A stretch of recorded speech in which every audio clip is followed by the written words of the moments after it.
to the Arizona Cowboy Poets Gathering podcast. This is our 8th in a series, and we hope you enjoy them and subscribe to receive them when produced. We do about one a month, try to. I am Jim Buchanan, your host, and the Arizona Cowboy Poets Gathering is in the planning stages for August 6th, 7th, and 8th, 2026. Thank you to Fane's Signature Group, Talking Glass Media, Guy Rodgensen, Director, Cast 11, Tony Tedford, our multimedia producer, and all their staff. They've been extremely nice to work with, professional in every way, and we highly recommend them. Today we have one of my and our favorite poets joins us from Santan Valley, Arizona. Mike drove up to be with us today, and I appreciate that very much. Mike Dunn, welcome. Jim, glad to be here. Super.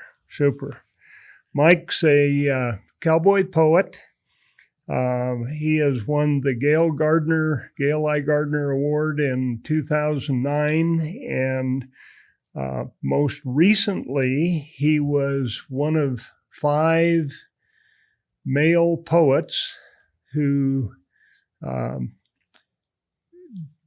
was honored with being in the top 5 of the International Western Music Association convention in Albuquerque, New Mexico, just a couple of weeks ago. So that's quite an honor, Mike. It certainly was. It was an honor to be numbered with those 4 other cowboy poets. Well, you were with the best of the best. Amen. And I'm glad to say that all 5 of those have been at the Arizona Cowboy Poets Gathering. And I guess I haven't told Mike yet, but he's been invited back this coming year in 2026 to be with us again. So we're looking forward to that. Thank you. You've done more poems than I can count. But today I think I'd like to kind of really emphasize some of your poems, and you've done some that stick in my mind and some I'm not as familiar with, but unfortunately my role at the gathering often keeps me busy with things and not able to enjoy the poetry and music as much as I'd like. But Mike, you did a poem about Mom's kitchen table, and it reminded me of my childhood. I wasn't a cowboy and wasn't raised on a ranch per se, but I was raised 11 miles north of Prescott, and we didn't have a telephone at the time, and the road was dirt, and it took a while to get to town. And as your poem reflects, pretty much everything in a cowboy's life is done at Mom's kitchen table. Would you do that poem for us? I'd be honored to do that for you, Jim, and you're absolutely right. One thing about that poem, it doesn't matter where you grew up, whether it was a ranch or a high-rise in some big city. There was a Mom's, and there was Mom's kitchen table. And it's been my experience that the mom took charge there, and that was a place of education. That was a place of upbringing and sharing of values. And that's what I'd like to have reflected in this poem when I wrote it. Good. Do that for us, please. I'd be honored to. I'd like to be at Mom's kitchen table again. And the surroundings is when I was a kid. Life was easy and worries were few, and Mom found good in all we did. We'd gather around the table each morning and again at the end of the day. Mom would make sure we were washed and clean before bowing our heads to pray. Now the table was long and a bit narrow, but it fit all us kids just fine, along with Dad, Mom, and a hired hand, and a boarder from time to time. Made from planks of 4-inch pine, scraps from when the barn was built, a leg on each corner, Another in the middle, sturdy, strong, and stout.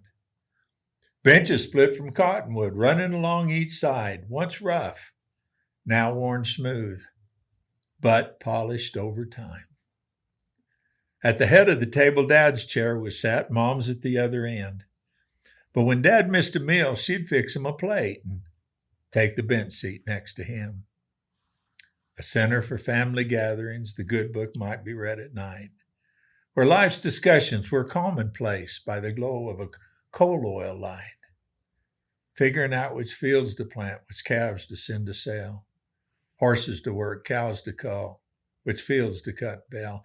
At the tables where quilts were sewn, peas were peeled, peaches canned, where wild berries and cactus apples were preserved, jellied, and jammed. It's where Uncle Ben in agony was laid when fighting rustlers he got shot, where the doctor labored into the night to dig that bullet out. A workbench for mending saddles or study when day was done. There's a hole where Dad shot it, he claimed while loading his gun. It's where the preacher sat to visit when sister was to be wed. It's where the family was called to gather to get the news Grandpa was dead. Family discussions, plans laid out where meat was prepared for the smoker. Laundry was folded, gifts were wrapped, and occasionally game of matchstick poker. Supported Dad's arms holding his head when spring crops didn't come through. Late frost, hot winds, or a plight of bugs, there was little anyone could do. Where a proud man confessed the shortcomings of his life to the one woman with the willing ear, his darling, my mother, his wife.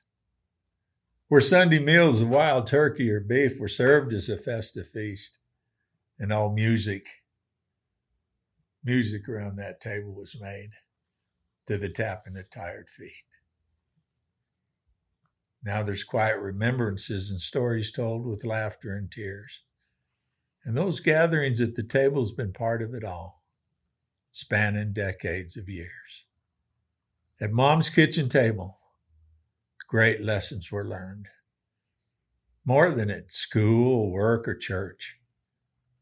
Lessons of life, respect, and caring. The lessons of a family's worth. Creates a lot of emotion, Mike. Yep. I see it in my mind as I share it. And I remember those times. Yeah. On the ranch, we didn't have electricity like you. Well, you didn't have a TV and phone and stuff till later, but we didn't even have electricity on the ranch still, on the upper ranch until the 60s. Mm-hmm. And we had to learn to listen and take criticism and share thoughts and learn. And who do we do that from? Mom and Dad. Yep. An uncle from time to time, a grandpa. Yeah. And I'm thrilled I had the opportunity to do that. I didn't think that at the time, but I sure appreciate it now. Yeah. We thought we were being beat up on to. That's right. We thought we was being to abused. live that life. And it was the best thing that ever happened to us. Amen. And I share that feeling with you. You mentioned in that poem, and we were visiting before we started this little session today, about a bullet hole in a table, and that reminds me of, you were telling me a story about Tom Mix, who was pretty famous up here in the Prescott area back in the day. There was a little story about a young fellow that drove Tom Mix's Cord. Yeah, that was my Uncle Jack. And since this is an Arizona deal, there's probably a lot of folks out there that knew my Uncle Jack. He passed away a couple of years ago. He was in his early 90s, but he was head cattle inspector here in Arizona for a lot of years. And he was head cattle inspector when a lot of changes were coming And it was through him that he inspired a lot of the changes that made that industry a whole lot more efficient and doing a better job. I met your Uncle Jack. I think you remember that when you invited us down to the ranch. Yep. Their old home ranch was there just north of Karchner Caverns down in the Sierra Vista, Benson area of Arizona. Absolutely. Well, to answer your question, the old Jack was, I don't think he was a teen. I think he was around 11, if I remember the story right. And Tom Mix was in town in Benson, hooping it up with some of his cowboy buddies. And Granddad was a deputy sheriff, and Benson was his area. And if you knew Granddad, he was known for his fairness and his kindness, and yet he could get the job done, and he did what he needed to do. But anyway, he was called to the bar, and Tom Mix was there with a bunch of his buddies, and they agreed that they were going to tone it down a little bit, and they wouldn't go anyplace. Well, Grandpa agreed to let him go ahead and carry on a little bit, and the bartender was all good with it. But he says, "You got to give me the keys to your car." And it was that cord, his cord, that just a few weeks later he was killed in. Yeah. But Granddad didn't have any way to move it. And so he got Jack, and Jack was, like I say, about 11 years old.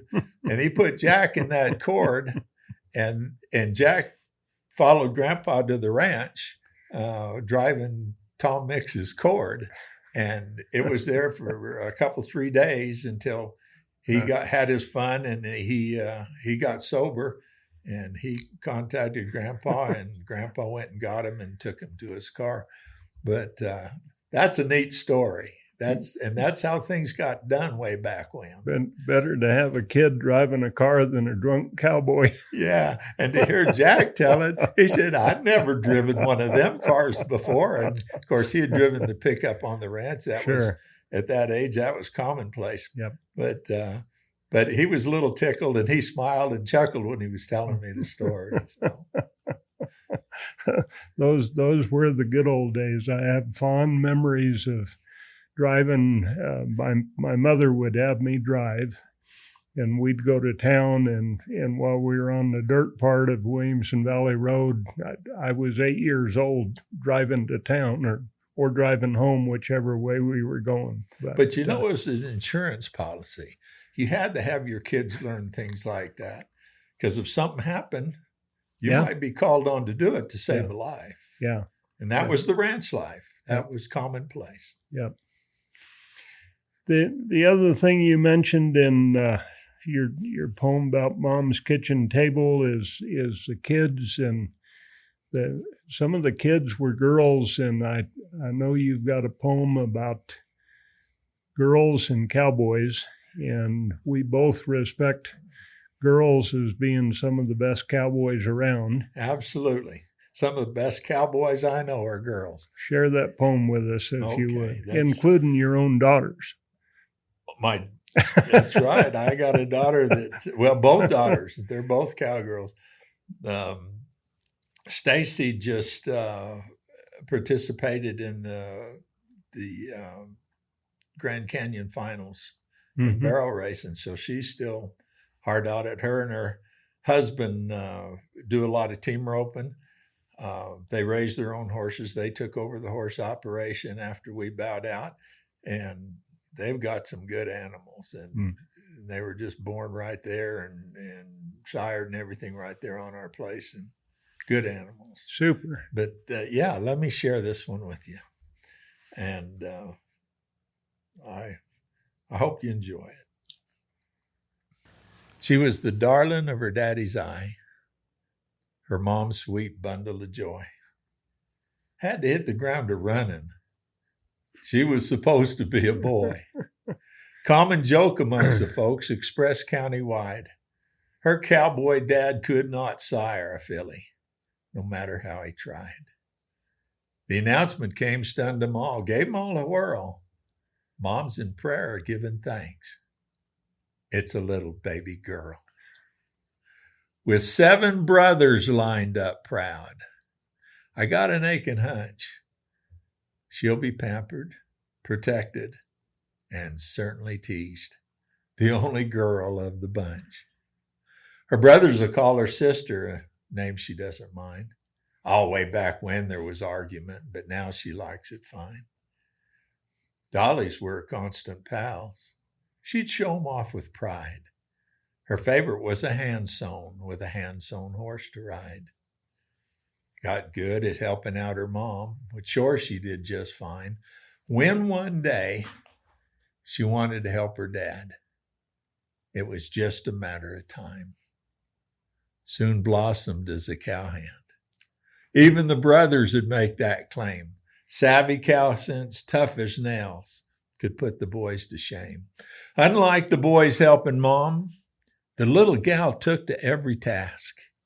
In the house or on the ranch, whatever they would ask. Of course, the boys did household chores. They'd kind of help out where they could. Hanging out laundry they could do, or dishes, or chopping wood. Got good at making soap with the fire ashin' boiling. But when it come to finer things, the brothers weren't worth having. None of them ever took to sewing or jam making to win a prize. Not the way she took to cowboying. Is anyone surprised? She helped her daddy with the chores. Helped her mama too. Where she is needed, that's what she done. That was more than her brothers could do. Now, don't get me wrong. Those boys were good.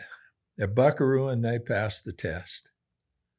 But all around help to mom and dad, the little lady was the best. And her smile welcomed as autumn's breeze, sweet as rain in summer. Her soft-spoken, caring way of doing things couldn't get much better. Oh, there are some things that suffered living way out of town. But she's as fun as an ice cream social when most anyone come around. The first young man come courting, kind of clumsy in his way. Rode over from a neighboring ranch, didn't have much to say. Her brothers took to running him off. Of course, she liked him fine, but she was only 8 years old. The cowboy was pushing 9. By the time she reached 11, she had her life planned out. Horses were her only love, the good ones, strong and stout. Of course, that could change in an instant. That neighbor kid's never really far. They act as though they're best buddies, and I suspect that's what they are. Still horse crazy, just the same. There'll likely come a time she'll look at him in a different way, and that too will be just fine. For dinner, she invites him. He always likes to stay, and with the family, he still visits in a shy and awkward way. The little gal, she's a cowgirl. Always a lady, you can tell. There's those that say that girl's a cowboy. The label she wears quite well. She's proud to be a cowgirl that can gather a rope and ride. Honored to be called cowboy. Both titles she holds with pride. She's the darling of her daddy's eye, her mom's sweet bundle of joy. May have hit the ground a-running, but she's certainly not a boy. That's a good poem, Mike. Yeah, that's nice. And I think there's an awful lot of that relates to your family. Well, there's a lot of effort, that's for sure. Yeah, you've got some nice kids. I am blessed with some good kids. Yep. Everyone. I forget what you told me about it. Whether it actually was a true story or one of those events that got embellished a little bit, but we never do that. You don't? Oh, well, maybe a little. Well, I thought you did. There's a poem you call The Card. Okay. And it's a pretty humorous story. I laugh every time I hear it, and I always want to hear it again. Well, can I tell you a little story behind that one? Yes, sir. Jack told it to me, my Uncle Jack. And he was always telling me some stories, and you're never quite sure. But I think this one is based on a true story. Now, whether it's got a lot of embellishment or not, I won't argue that. But I was talking to him, and I got by the ranch quite often. And he told me this story that the poem's based on. And Baxter Black just lived down the hill from him, and he was, and Bax were pretty good buddies. And when he got through telling me, the first thing I says, now, have you told Bax the story yet? And he says, well, no, I haven't seen him. And I said, well, don't you tell him that story. And he kind of looked at me funny. I says, he'll write a poem quicker and better than I can, so don't you do that. And he says, okay. And he didn't. Well, I don't know how it'd be better than the poem you wrote. Well, Bax was an excellent, there's none better than him. And he was a good man too. Yes, he was. So anyway, 6 months later or so, I take a while writing them. I was back and I asked him first off, did you tell Bax that story? And he said, no. So with that, I handed him a copy of the poem and we went over it. But yeah, I'd like to share that with you. And Jack is the one that told me a lot of this is true. I mean, with his wife coming out, and it's been embellished a little bit, but you see what was going on.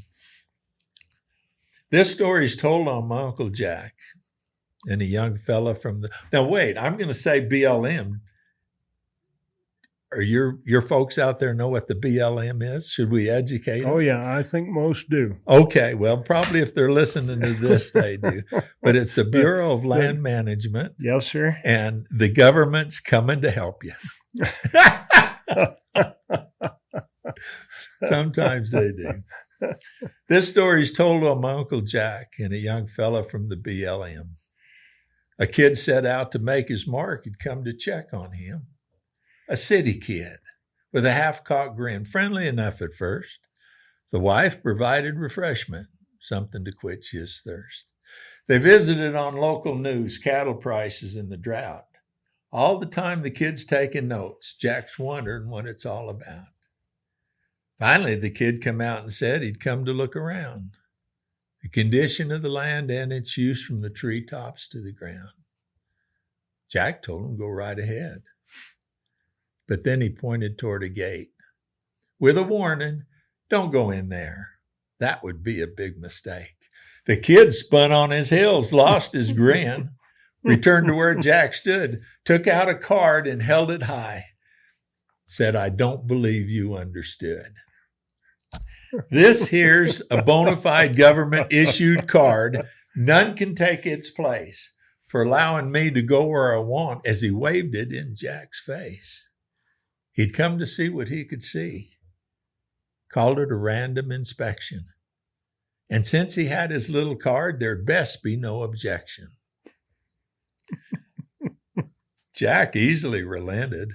Well, go on then. Suppose you know what you're doing. Inspect the place to your heart's content. I'll not be interfering. In spite of the warning, there he went, headed straight for the gate. Went on through, disappeared over the rise. Not a moment did he hesitate. 160-acre pasture. No telling what he expected to find, but he wasn't gone an hour when his world began to unwind. Jack first heard a cry for help. Faint, but soon grew stronger, emanating from the bull pasture, frantic and getting louder. Jack looked up for just a moment, then back to what he was doing. As he'd given his word plain enough, there'd be no interfering. Oh, the commotion brought the wife out to see what had gone wrong. Found Jack busily working, humming and singing a song. Well, she inquired, so Jack explained 'twas the government man from town. He wanted to inspect the bull pasture.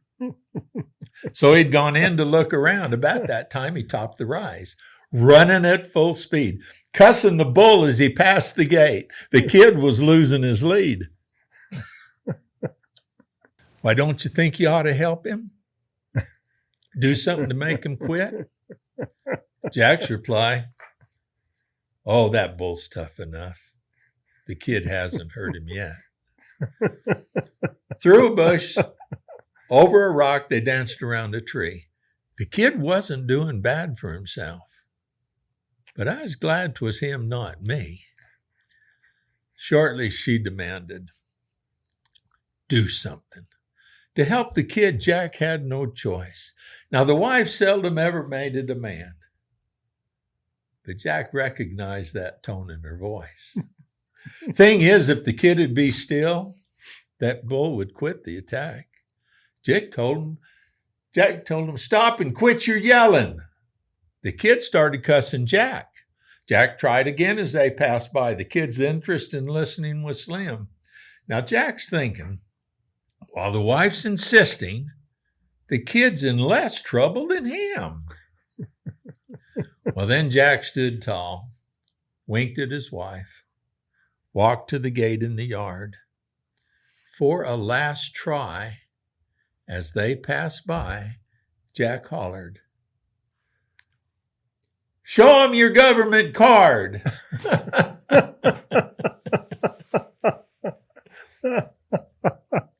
Oh, geez. I can just see that. Well, there was some of that was true. I don't know what all, but there was a conversation that was very similar to that.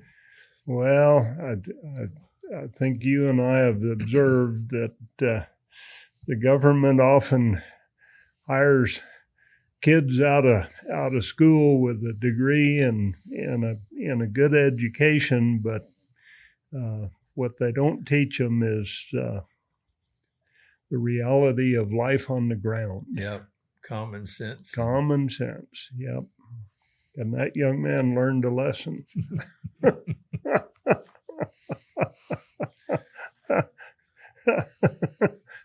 I hope that bull stopped when he saw the card.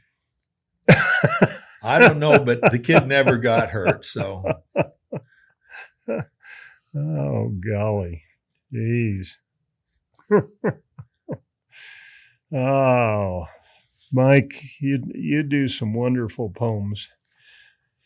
You have another poem that's appropriate for the season because Thanksgiving is just about upon us, and well, there's one that I do at Thanksgiving. I don't do it normally other than that because a lot of people don't understand it, but at Thanksgiving, and this is a true story, and we didn't always have a turkey for Thanksgiving for various reasons, but we'd find something else, and I think this poem shares that with you, and I hope the folks can see the Thanksgiving in it and Yep. the happiness, and I'll talk a little more on the far side of it. The best thing about Thanksgiving was Mom's turkey soup. It might be beans or beef or venison or chicken from a coop. Might be cottontail or sage hen with homemade noodles by the scoop.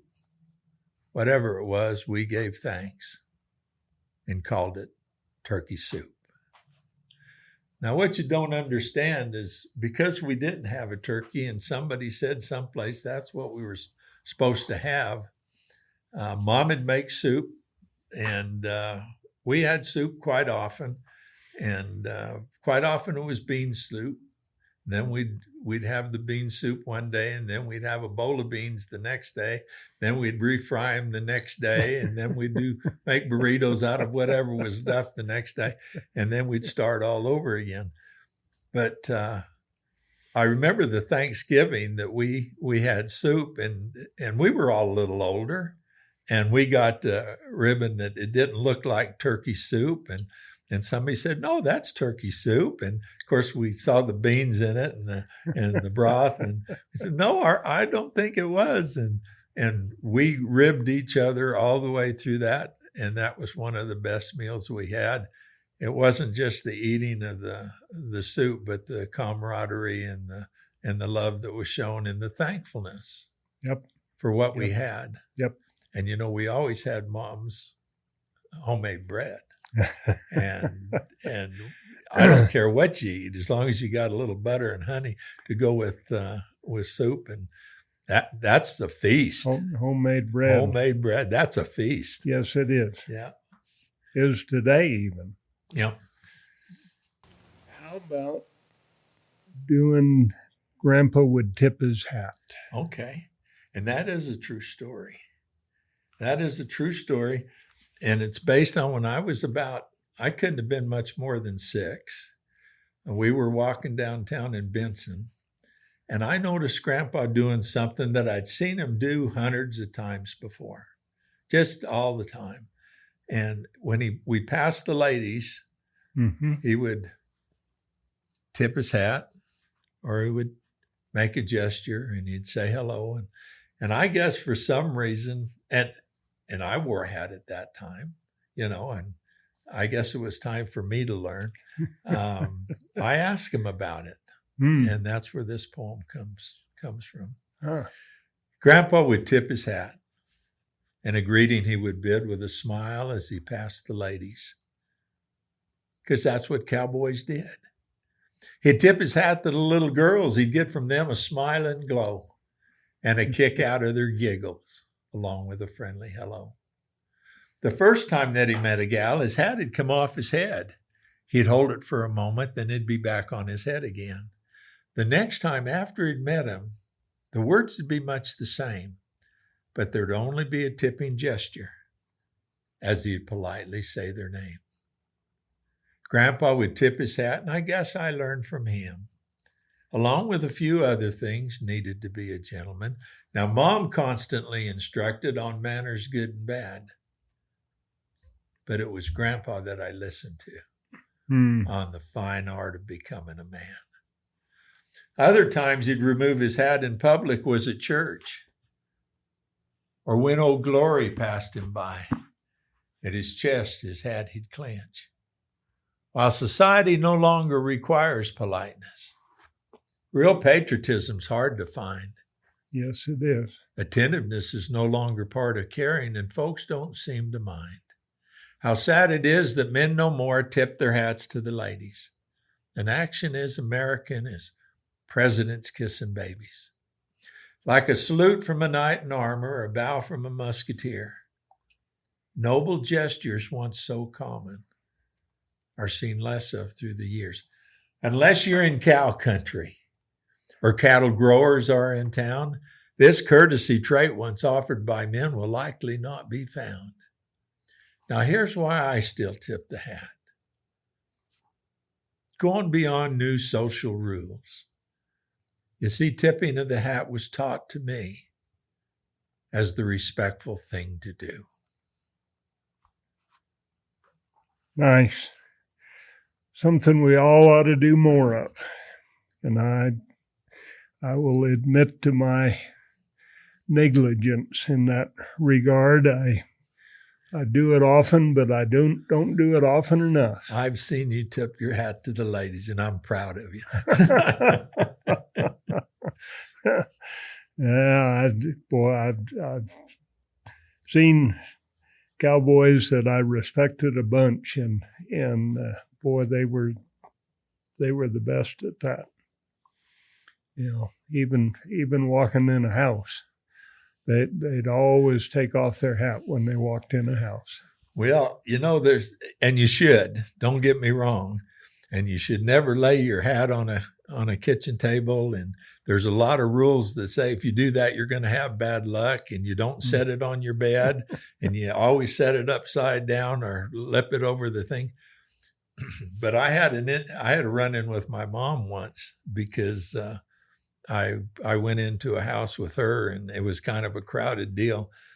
And I was afraid if I took my hat off, when I came back to get it, it'd be gone. And so I says, Mom, in this case, the best place for the hat is on the head. But she didn't much agree with me, but there are exceptions, I guess. Yeah. Yep.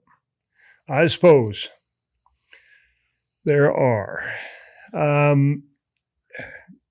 You and I have talked a couple of times, and I think it's an interesting story. We have Kartchner Caverns down near Sierra Vista, Benson, in that area. Your family ranch was just north of that. That's right. And when you were a kid, you went by a hole in the ground, and I think it was your Uncle Jack that said, "Come on, boy." Well, that was Grandpa. Grandpa? It was Grandpa.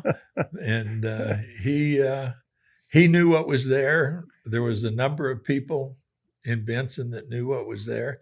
Mm-hmm.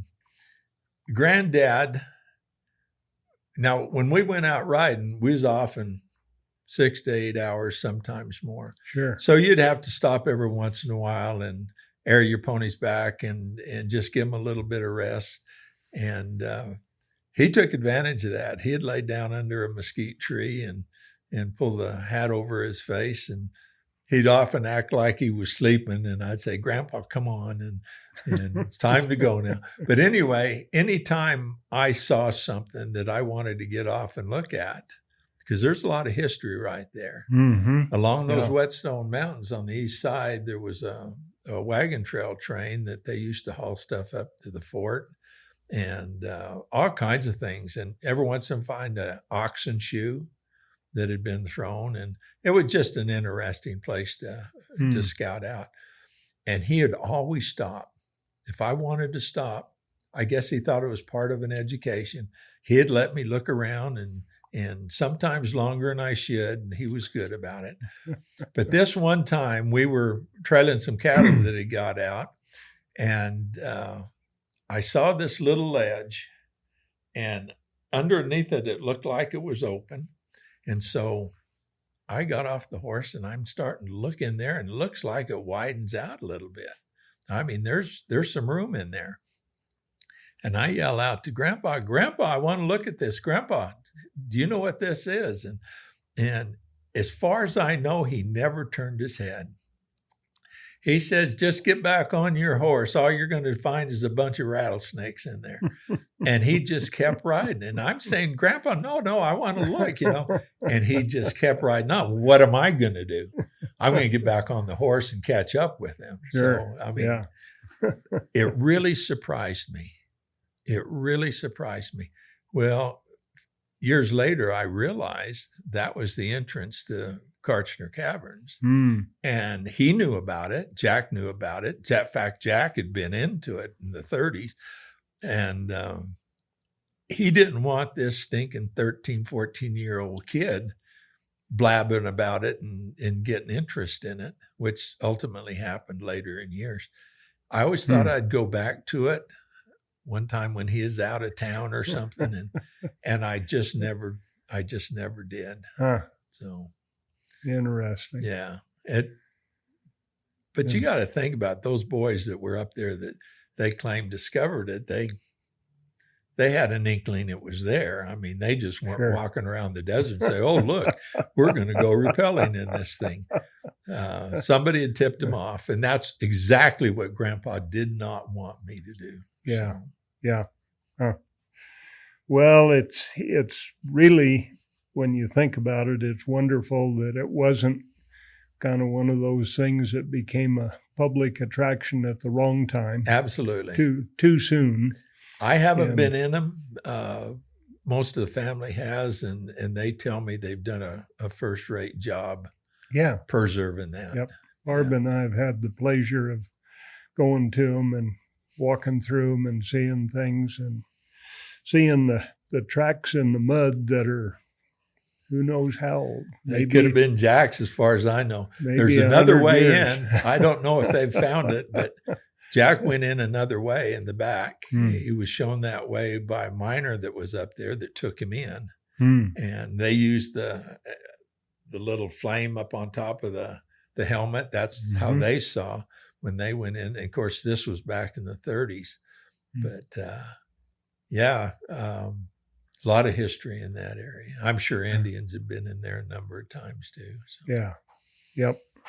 Well, there is a lot of history. We've been in the museum there at Fort Huachuca, and a lot of history there too. Yep. So, well, Mike, it's kind of that season of the year. Have you got a Christmas poem you'd share with us? Sure, I'd like to do that. Okay. This is about an old cowboy that had a family once, and through certain things that happened, they had passed on, and he wasn't willing to give his love away again. And that's a separate poem. But this is called The Gift of Honey, and it just kind of shows the goodness of an old lonesome cowboy and what he could do. And I'll let the poem explain the thing. It's called The Gift of Honey. And as soon as I remember the first words, I'll get started. Okay. It'll come to you. It will. Some sage honey would be found Christmas morning every year. Upon our porch in a mason jar, never a note was there. In town, a mercantile owner had a stand of hives, producing more than seemed you could sell. So for patronage, it was supposed to thank you, a gift to wish us well. It was supposed, though when he is asked, he never gave reply. For years, the assumption was a thoughtful way to reduce his excess supply. In the high plains lived old man Ben, a cattle rancher a ways north of town. He's a quiet man, but we'd have us a good visit whenever he'd come around. As long as I remember, he'd always lived alone. But he may have had a family once, but it had to have been long ago. A good neighbor, mostly kept to himself, the kind that'd lend a hand. But it wasn't until the storekeeper died we was to learn the goodness of that man. We was to learn who the giver was. The storekeeper's wife tells the story, answering the mystery kept so long. It was Ben that first gave the gift of honey. Her husband stayed silent all those years. That was Ben's request at the time. When Ben died, the keeper pondered, then decided to keep Ben's tradition alive. You see, starting out, their little store didn't do too well, with payments often coming in late, causing hardship on the family. Oh, Ben, he seemed to relate. Ben patronized their little store in hopes of making life better. Then brought him a steer for beef, and later a cow for milk and butter. But the keeper's proud, got to square the deal. Of course, he is strapped for money. So to settle things, it was agreed. Old Ben would accept payment in homespun honey. Now, the cost of the steer wasn't an issue for Ben. He was willing to do without the money. The problem facing the old cowboy now was, what's he going to do with all that honey? He spread it on biscuits. He sweetened coffee. He'd use it for catching flies. He'd spread it on his horse's feed. It'd make their coats just shine. And if someone done something good, even far removed from himself, he'd hear about it. And for long, he'd place a jar of honey on their porch. When Christmas came, Ben got a plan and went to work in it well. He simply shared with those around him. But as the giver, he did not tell. He set honey on the doorsteps of strangers, as well as those he knew. Brought the old cowboy Christmas joy, something he come to look forward each year to do. And every year Ben would deliver a steer to pay for the Christmas honey. And every year the exchange was quietly made, with never an exchange of money. Provided by the storekeeper, but really a gift from Ben. A gift accepted by the wealthy as well as the hired hand. He shared with all, good and bad, no matter how rich or poor. It tickled the old cowboy leaving the gift undetected at the door.